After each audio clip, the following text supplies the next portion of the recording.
All right, everybody, circle up. From Wish TV. Here we go.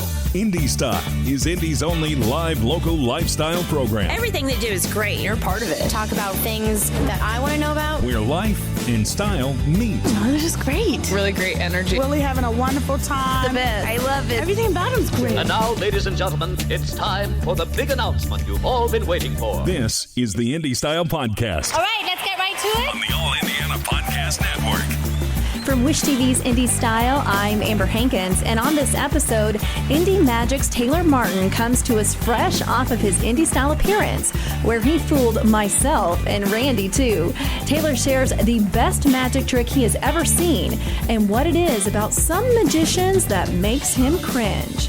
This is the Indy Style Podcast on the All Indiana Podcast Network. Why choose a Sleep Number smart bed? Can I make my site softer? Can I make my site firmer? Can we sleep cooler? Sleep Number does that. Cools up to 8 times faster and lets you choose your ideal comfort on either side. Your Sleep Number setting. It's the Sleep Number biggest sale of the year. All beds on sale up to 50% off the limited edition smart bed. Plus free premium delivery with any smart bed and adjustable base. Ends Labor Day. All Sleep Number smart beds offer temperature solutions for your best sleep. Check it out at a Sleep Number store or sleepnumber.com today. Audible's romance collection has something to satisfy every side of you. When it comes to what kind of romance you're into, you don't have to choose just one. Fancy a dalliance with a duke, or maybe a steamy billionaire. You could find a book boyfriend in the city and another one tearing it up on the hockey field. And if nothing on this earth satisfies, you can always find love in another realm. Discover modern rom-coms from authors like Lily Chu and Ali Hazelwood, the latest romantasy series from Sarah J. Maas and Rebecca Yarros, plus Regency favorites like Bridgerton and Outlander. And of course, all the really steamy stuff. Your first great love story is free when you sign up for a free 30-day trial at audible.com/Wondery. That's audible.com/Wondery. All right, Taylor Martin in the house, fresh off your Indy Style appearance. I have to say this morning, you had Randy and I fooled Taylor. I always go back to these tapes and watch, how did they do that? Yeah. How did they do that? That one I've been doing since I think I was like 10 years old. Wow. I bought it. The original version is called The Professor's Nightmare. I've made it my own now with all the weird byplay. But I bought it at a magic shop in Hartford, Connecticut. And I later found out that for the $2 I spent, I could have probably made it at home for nothing, with just ropes. But yeah, and that's there's a whole bunch of other stuff that goes along with it. I sing like a chipmunk at the beginning, and there's other parts to it. But you can't do all that on TV. Of course, but you know what you can do in the podcast, because I heard you do a pretty mean Mickey Mouse impersonation. Oh yeah, me and Minnie down. We're real fun down here in Florida. And you know what I say? You know what it sounds like when I talk to Minnie these days? Yeah. I'm always impressed at people who can do that. I cannot do any impersonation I have been doing at all. voices since I was probably around 4 or 5. Well, my parents brought home the Chipmunk record, and I started singing along, and they didn't say, they speed up the tape, right? Right, right. But I started doing voices with a cartoon show called Rough and Ready, which was a Hanna-Barbera cartoon that started in the 50s. And it was the first national television show, cartoon television show. And they went to a planet called Mooney Moolah. Mooney Moolah. It's aluminum spelled backwards. And one day I was watching, and the Mooney Moolah men sounded like, and that means hello. Yeah. And so I've been doing voices and having fun with that. I was going to say, can you do another one for us? Let me think. What's here. another good one? Oh, my darling. No, that's let me think here. Hold on. I know, I'm putting him on the spot.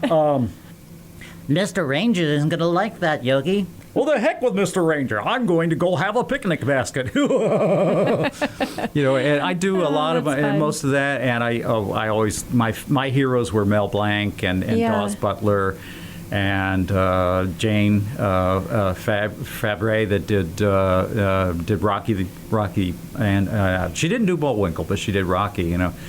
Gee, Rocky. Gee, Bullwinkle, that trick never works. Presto!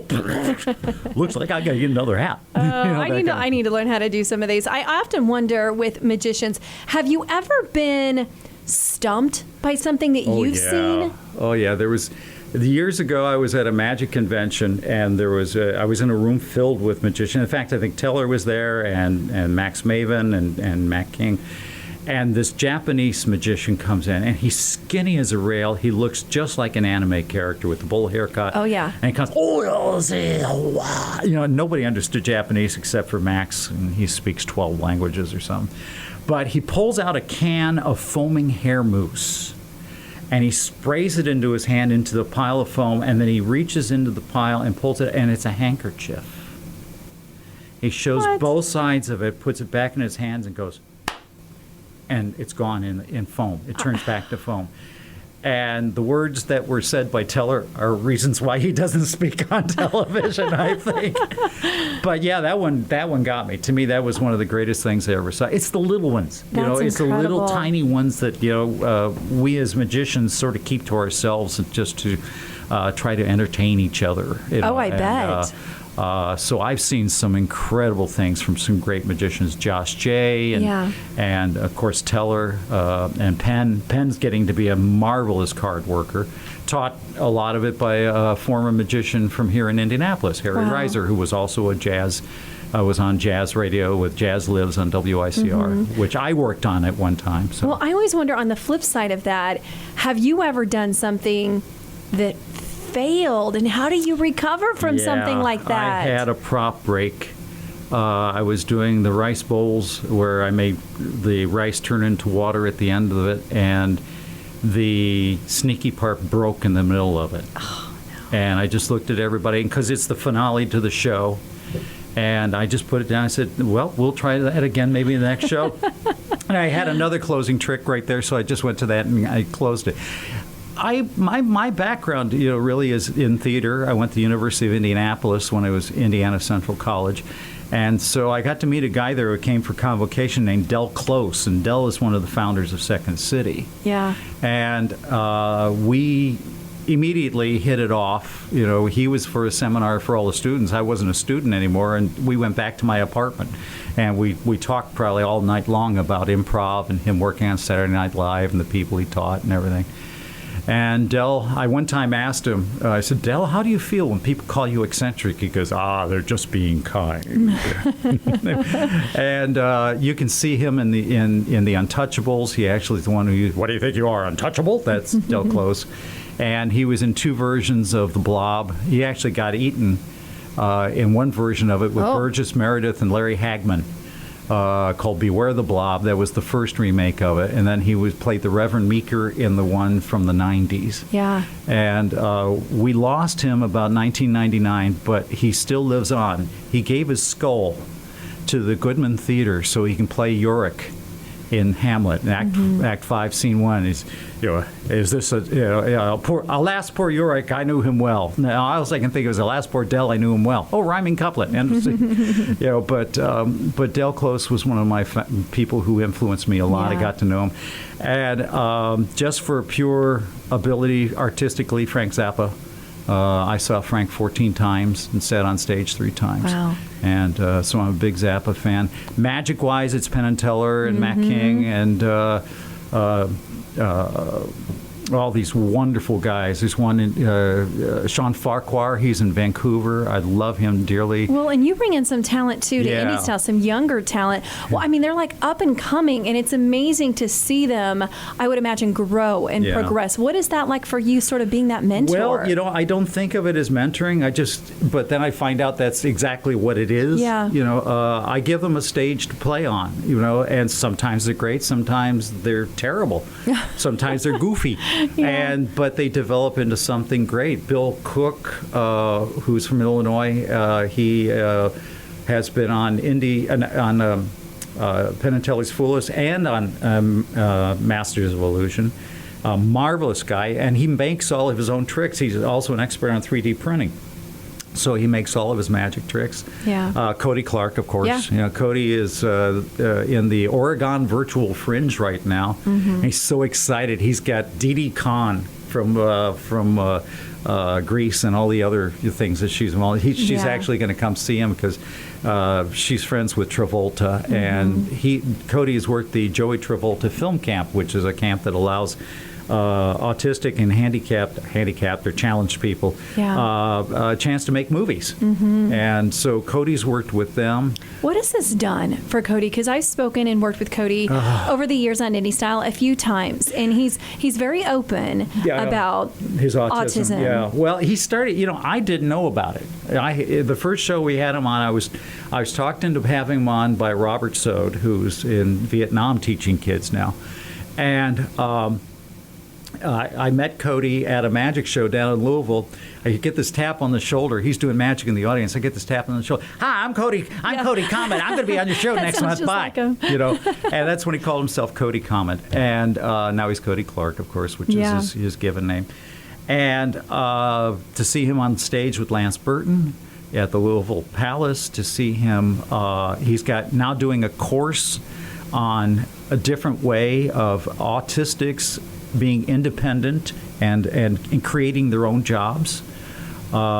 He just calls it a different way, and he's selling that to a lot of places that want to hire people with autism and how to give them independence. And he's inventing tricks. He's. I mean, I really should hate him because he's actually done a lot more during the pandemic than I have. But I mean, and that's a testament, too. Speaking of the pandemic, I mean, you guys, well, we've all had to adjust, but how has that affected your line of work? Well, I had to stop. Completely. Almost completely, yeah. Wow. I mean, I'm writing some stories. I do a series on Facebook called There's a Story to Be Told, or Tasty Bits, and based a whole show on that. So I'm currently writing a horror story, which is incredibly it's incredibly violent. I don't know where it's coming from. But I also write these different stories about people I've met over the years, and how I met Penn and Teller, meeting Frank Zappa, hanging out with all sorts of famous people or not so famous people. And my first television show, which I did when I was 12 years old, 1964. Wow. They told me today, watch out for the cables. Well, these things are like extension cords compared to the barrels of stuff that you had to jump over in those days. How I've helped magicians, when they've been caught in a jam. When the Society of American Magicians Convention was here, they were in need of some stuff, and well, I'm the go-to guy. I was also delivering singing telegrams then too, so I knew the city really well. I did that for 10.5 years. What do you think it is about what you guys do and magic? I mean, obviously, we had so much fun this morning on Indy Style. I love when you guys come on. It's so good for a laugh, but what do you see, too, from your audience? The motto I have is Veritas Volendo. It's truth by means of deception. First off, I don't say I have many magical powers. I never do. In fact, magicians rally against those who use our deceptive arts to fool people into giving them money, and not that, I have anything against mind readers because I do some mind reading myself, but there's also people out there who say, well, I get this image from beyond, and we rally against that. That was probably all started with Houdini, because he really hated the mediums. Yeah. Especially after his mother died and all these people tried to come to him. I've been in touch with your mother. Right. Oh, that's tough. Because he wasn't there when she died. Yeah. Okay. And, excuse me. So, that kind of thing is really amazing to me. I'm working with a friend, I shouldn't say work, I have a friend named Jamie Ian Swiss. I'm reading a book called The Conjurer's Conundrum. And we talk about truth, but yet we're lying to do our shows. So what is the difference and how we stay within a moral fiber of our own with the morality? And it is a book about lying, and it talks all about these people. He worked with James Randi, who was on the Johnny Carson Tonight Show, and when they exposed Peter Popoff for having used an earpiece, he was actually getting all the information from his wife in a booth. I'm getting words from the Almighty or whatever, and it was actually his wife, and some of the comments they couldn't air were so vulgar from his wife to him. Well, that's tough because you're playing with people's emotions. Right. So I'm not trying to say, don't investigate your religion, but there are some people that are really not healthy for you. Yeah. Make your own decisions. Right. And again, it's like I said, veritas voluntas, truth by means of deception. So we come down to the idea that you don't say you have any powers. The only thing I do is my hands move a little faster than yours, and I can talk a little faster than you. And when all the sneaky stuff is happening in this hand, it's over in the other hand. Yeah. And vice versa. I respect, and you have to have respect for your audience. You don't bring them up on stage and you suddenly start commenting on their clothing. Right. Yeah, nice tie. What, did your mother dress you? Yeah. Things like that. Which a lot of guys, I watch and I cringe. I was going to ask you my follow-up question. What is one of the things that you hate seeing? I hate to use the word hate, but that does perhaps make you cringe or your skin I crawl. get nervous. I don't like it when they don't treat children well. That they just treat them as a prop, or they're trying to, get a cheap laugh off of a child. There's a couple very well-known magicians that people love, and I have to go out of the room when they're performing. I mean, I like them, but it's not my Just my the gig. way that they do it. Yeah, I had a little girl come. I'll tell you, this is how I treat it. I had a little girl come on stage once, and I was doing what's called the egg bag, and my egg bag changes into a chicken after the final egg appears. It's a chicken puppet. And I usually turn to the child that's helped me. I say, I'll tell you how this is done if you can tell me where eggs come from. And they usually say chickens, and the egg bag turns into a chicken. And I said to this little girl, where do eggs come from? And she thought for me, the refrigerator. Oh. Now, you don't stop the laugh, first off. The laugh went, I didn't finish the trick that day because I just, I mugged it. She couldn't figure it out, and it was one of the funniest things. How cute. But some people might come along and say, oh, no. Well, don't treat them as idiots. When they say, I saw that in your hand, guess what? They probably did. I know how that's done. I go, so do I, so we're even. Yeah. I have my favorite story about it is I was down at Rock Castle, which is in Hendersonville, Tennessee. It's a colonial mansion, and they have a farmer's fair, a colonial reenactment fair for 4th and 5th graders. And you can always tell the 4th graders because they have a shirt on that says, May the 4th be with you. Ah, yes. Except for this one little boy. He was dressed in a 3-piece suit, shiny shoes, tie, watch, chain. And he comes up to me and says, you ain't no real magician. And I say, I'm as real as they've ever been. There ain't no such thing as magic. I said, well, you're right. It's the art of deception. And he goes on for a minute trying to egg me on to get in an argument. And finally, his friend hits him in the ribs with his elbow and says, would you shut up? He's agreeing with you. Oh, no. But that little boy in that 3-piece white suit with the chains sat in that front row of each of the 3 shows. He laughed when he was supposed to. His mouth dropped open. And as he came up to me afterwards, he says, you're a real magician. And again, I said, I'm as real as they've ever been. No. And that's what I want people to take away from magic. We're not trying to show you other than have a good time. I have problems maybe sometimes with hypnotists. But that's how they're making a living, and most of the time it's very entertaining. Yeah. But I also love to see the big illusions right down to the little tiny stuff. It's interesting.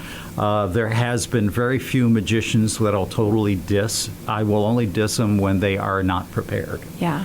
Not that I'm always prepared myself, but I have been watching magic shows now I'm going to be 70 next year. I have been watching magic shows for well over 60 years. Wow. And only a couple times have I had to get up and just think, I think this guy is insulting the audience. Or sometimes, and one time it was with a very famous magician, and I just, we sat through it. My wife said, don't say anything. Yeah. Don't say anything. Does she know? Can she sense when you're like, oh? Oh, yeah. We've been married now for 43 years, which is kind of really blows people's minds when they see me in drag. But she knows when I'm uncomfortable. That didn't work right. I said, no, it didn't. And she said, or she'll tell me, I don't think that's a very good thing you're adding to it. Let's take that out, and she's my sounding board. Interesting. She also is, she's a retired teacher. She knows how to teach people, so when I'm asked to teach classes, I did one the other day for the University High School up in Carmel. I taught some magic to try to get theatrical magic, going, Callie Burke's class. And when I do, teach things, I go to her and I'll ask her, okay, is this working out okay? Oh, yeah, you're fine. You're talking to them and not at them. Right. Makes a big difference. Yeah, and it's the same thing with magic. I do it for people, not at people. I try not just to walk through it. This is one of the things I wonder very quickly. I feel like if I had your skills, I would go to all these gatherings and I'd be like, all right, let me show you a trick. Like, let me see, show you what I can do. That's called sessioning. Yeah, and usually in the lobby of the hotels, there's one guy who's been hired as one of the great card experts, Tom Gagnon from Kokomo. He'll sit there for 72 hours straight with a deck of cards, and they'll just pass the cards around the table. Yeah. And it comes to me, and I pass it on. I'm better at coins and scarves and ropes and things like that. Everybody has their niche.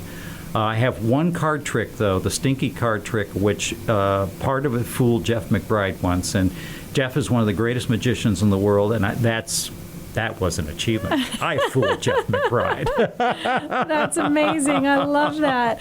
Oh, my goodness. We've been talking for so long. I want to talk more. I know we got to wrap this up, but is there any advice or anything that you would like to leave us with, perhaps to aspiring magicians or any fans at all? Magic is the oldest documented performing art form. It goes back 5,000 years. And if you respect magic as an art form and as trickery and deception, it will respect you. Yeah. Magic has taken me everywhere. I've done magic tricks in Spain.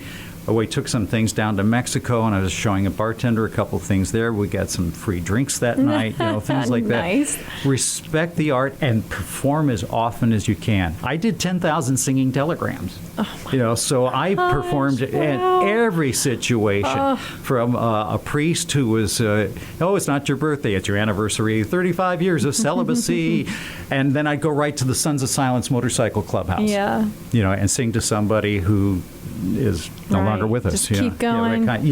Just do it. Going. Get into the Fringe Festival. Indy Fringe has done a lot for me. It keeps me light on my feet, and I'm just so lucky. I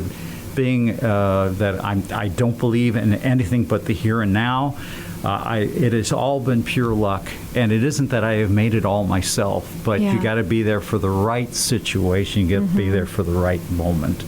And that only comes from getting on stage and working your craft and practicing and reading as much as you can. And that's all I recommend to people. That's why I do indie magic. It gives them a place to get up on stage and fail. Yeah. I mean, it's great when failing is good. It allows you to learn. Failing is very good. I mean, I've learned more about myself emotionally from failing than I probably have from successful performances. Yeah. It hurts when you fail. I mean, don't kid yourself. It never is a good thing. If it gets to be that you fail so often you get comfortable with it, get out of the business, really, or get another act. Right. Yeah. Well, Taylor, this has been such a pleasure. Thank you so much. We always enjoy having you on Indy Style, and we cannot wait to see what is up your sleeve next. When I have sleeves. All right, Taylor, my friend. Until next time. All right. From Wish TV's Indy Style, I'm Amber Hankins. Be sure to like and subscribe to the Indy Style podcast right now on the All Indiana Podcast Network. Watch Indy Style weekday mornings at 10 a.m. on Wish TV. Follow Indy Style on Facebook and connect for even more at wishtv.com. This concludes our broadcast day. For even more great podcasts, go to allindianapodcastnetwork.com.